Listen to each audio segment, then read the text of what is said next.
नमस्कार, स्वागत है आप सभी का यूट्यूब चैनल पर। तो फ्रेंड्स, आज हम लोग इस वीडियो में देखने वाले हैं जो 2.0 में ज्योग्राफी से प्रश्न पूछे गए थे, उन सभी प्रश्नों को देखेंगे। 40 प्रश्न होंगे, तो चलिए फटाफट देख लेते हैं और इनके आंसर भी। पहला प्रश्न था कि वेल यानी जो भारत हैवी इलेक्ट्रिकल्स लिमिटेड किस प्रकार के क्षेत्र के अंतर्गत आता है? संयुक्त, सार्वजनिक, निजी, एक से अधिक या इनमें से कोई नहीं।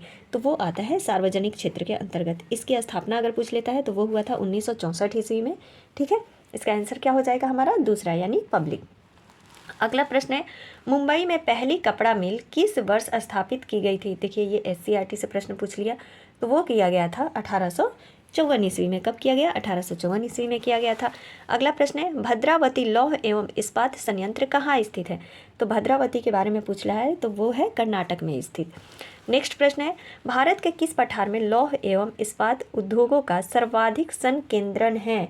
सर्वाधिक संकेंद्रण पूछ रहा है, तो वो है छोटा नागपुर पठार में।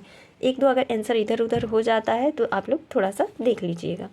अगला प्रश्न है, समताप मंडल की ऊंचाई क्या है? तो समताप मंडल की ऊंचाई 12 से कहीं पर 50 किलोमीटर लिखा रहता है और कहीं पर 16 से 50 किलोमीटर लिखा रहता है। तो समताप मंडल की ऊंचाई 50 किलोमीटर है। अगला प्रश्न है, अटल टनल की लंबाई कितनी है? तो अटल टनल की लंबाई है 9.02 किलोमीटर। अच्छा, इसकी घोषणा कब की गई थी? तो इसकी घोषणा 3 जून 2000 को किया गया था अटल बिहारी वाजपेयी के द्वारा। ठीक है, तो इसका आंसर हमारा क्या हो जाएगा? दूसरा हो जाएगा, यानी बी हो जाएगा। अगला प्रश्न है, भारत का सबसे बड़ा बंदरगाह कौन सा है? तो भारत का सबसे बड़ा बंदरगाह जो है वो है मुंबई। ये एक प्राकृतिक बंदरगाह है। अगला प्रश्न, निम्नलिखित में से किसको राष्ट्रीय जलमार्ग यानी नेशनल वाटरवे 1 नाम दिया गया है? तो वो दिया गया है इलाहाबाद से हल्दिया तक के। ठीक है, इसका आंसर क्या हो गया हमारा? सी हो गया। नेक्स्ट प्रश्न है, भारत में रेलवे को कितने जोन में बांटा गया है, पुनर्गठित किया गया है? तो भारत, इसका आंसर जो हो जाएगा वो हो जाएगा ई, उपयुक्त में से कोई नहीं, क्योंकि 18 जोन में बांटा गया है। इसका आंसर क्या हो गया हमारा? ई हो गया। अगला प्रश्न है, भारत के प्रथम कच्चा तेल पाइपलाइन परिवहन नेटवर्क का नाम बताइए। कच्चा तेल पाइपलाइन का पूछ रहा है, तो वो कौन सा हो जाएगा?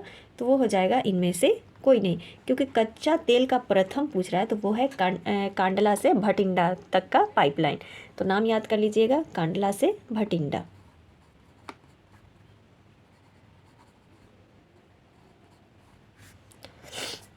नेक्स्ट प्रश्न, 1855 में भारत में पहली जूट मिल किस स्थान पर बनाई गई थी? पहली जूट मिल तो ये याद ही होगा, अगर स्टेट वाली देखे होंगे, रिसड़ा में बनाया गया था। अंतर्राष्ट्रीय पृथ्वी सम्मेलन किस वर्ष आयोजित हुआ था? तो अंतर्राष्ट्रीय पृथ्वी सम्मेलन 1992 में आयोजित किया गया था, 14 जून 1992 में। और कहाँ हुआ था? तो रियो द जेनेरो में हुआ था। इसका आंसर हमारा क्या हो गया? सी हो गया। अगला प्रश्न है, स्मॉल इज ब्यूटीफुल पुस्तक के लेखक कौन है? तो वो है E.F. सुमाकर। कौन है? E.F. सुमाकर है, आंसर सी हमारा। अगला प्रश्न, सीमा सड़क संगठन की स्थापना किस वर्ष हुई थी? तो सीमा सड़क संगठन की जो स्थापना है वो हुई थी 1960 ईस्वी में, 7 मई 1960 को हुई थी। और इसके अध्यक्ष कौन थे? तो जवाहरलाल नेहरू थे। अगला प्रश्न है, राष्ट्रीय वन्यजीव संरक्षण अधिनियम किस वर्ष लागू किया गया था? तो ये सभी को पता होगा, 1972 ईस्वी में लागू किया गया था। छोटा नागपुर के क्षेत्र के मुंडा और संथाल किस पेड़ की पूजा करते थे?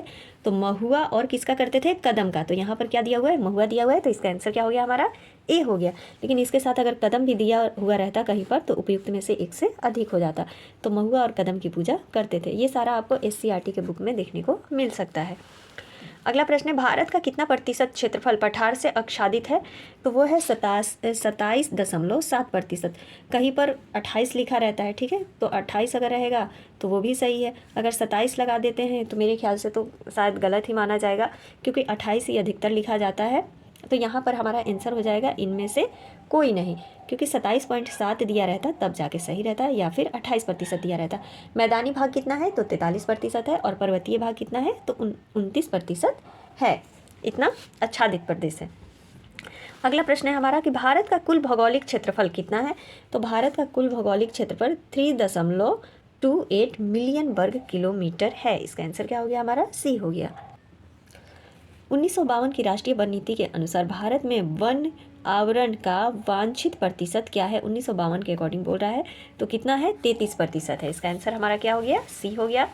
किस प्रकार की मिट्टी में कंकड़ पिंडों का संकेंद्रण होता है? किस प्रकार की मिट्टी में? तो वो होता है बांगर मिट्टी में। बांगर मिट्टी किसको कहते हैं? यानी पुरानी मिट्टी। और खादर नई मिट्टी को कहते हैं। तो इस तरह से समझ लीजिए, इसका आंसर सी हो गया।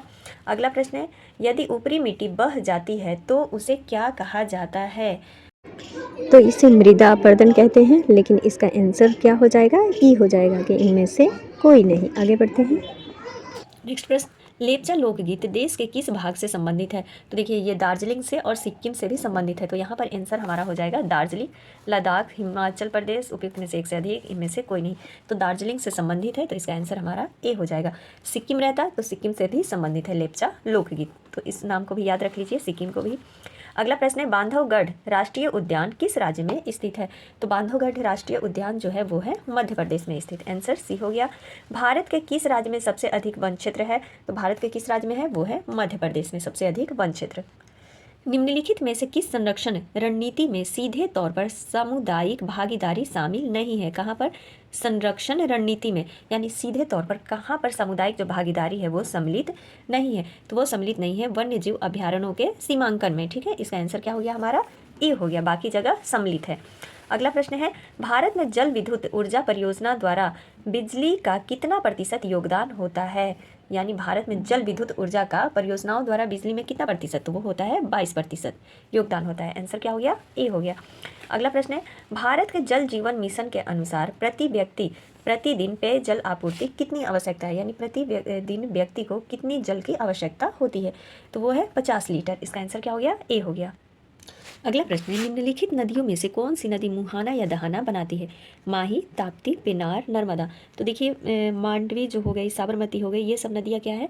मुहाना बनाती हैं। तो यहाँ पर ऑप्शंस के अनुसार हमारा ताप्ती और नर्मदा हो जाएगा। नर्मदा और ताप्ती जो नदियाँ हैं वो डेल्टा की जगह क्या बनाती हैं? मुहाना बनाती हैं। अब इसमें से चयन करना है तो 2 और 4। देखिए यहाँ पर 2 और 4 किसी ऑप्शंस में नहीं दिया हुआ है, 2 3 दिया हुआ है, 3 4 दिया हुआ है, तो इसीलिए इसका आंसर हमारा क्या हो जाएगा? उपयुक्त में से एक से अधिक हो जाएगा। आगे बढ़ते हैं।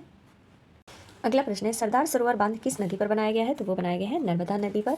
नेक्स्ट प्रश्न, भारत के किस राज्य में वर्षा जल को पलार या पालर पानी कहा जाता है? तो कहाँ पर? तो वो राजस्थान में कहा जाता है। वर्षा जल को क्या कहा जाता है? तो पलार या पालर कहा जाता है। अगला प्रश्न है, भारत के किस राज्य ने सभी घरों में छत पर वर्षा जल संचय संरचना अनिवार्य कर दिया है? वो कौन सा राज्य है? तो वो है तमिलनाडु। कौन सा है? इसका आंसर हमारा हो गया बी। अगला प्रश्न, किस देश में झूम खेती कृषि को मिल्पा के नाम से जाना जाता है? तो वो मेक्सिको में जाना जाता है। रक्तहीन क्रांति के आंदोलन की शुरुआत किसने की थी? तो वो किए थे विनोबा भावे। किसने किया था? विनोबा भावे ने रक्तहीन क्रांति आंदोलन की शुरुआत की थी। अगला प्रश्न है, गन्ना उत्पादन में भारत विश्व में किस स्थान पर है? तो वो है दूसरे स्थान पर। वर्ष 2019-20 में भारत के किस राज्य ने मूंगफली का सबसे अधिक उत्पादन किया है? भारत का वो कौन सा राज्य है? तो वो है गुजरात। ठीक है, इसका आंसर क्या हो गया हमारा? ए हो गया, गुजरात हो गया। अगला प्रश्न, नेक्स्ट प्रश्न है, मैग्नेटाइट अयस्क में लोहे की सांद्रता कितने प्रतिशत होती है? तो वो होती है 70%। कितना होता है? 70% होता है। अगला प्रश्न है, रत्नागिरी जिला में लौह अयस्क भंडार किस राज्य में स्थित है? रत्नागिरी जिला में जो लौह अयस्क भंडार है वो किस राज्य में स्थित है? जो रत्नागिरी जिला है कौन से राज्य में है? तो वो है महाराष्ट्र में। इस प्रकार से घुमा फिरा करके प्रश्न पूछा जाता है। आगे बढ़ते हैं।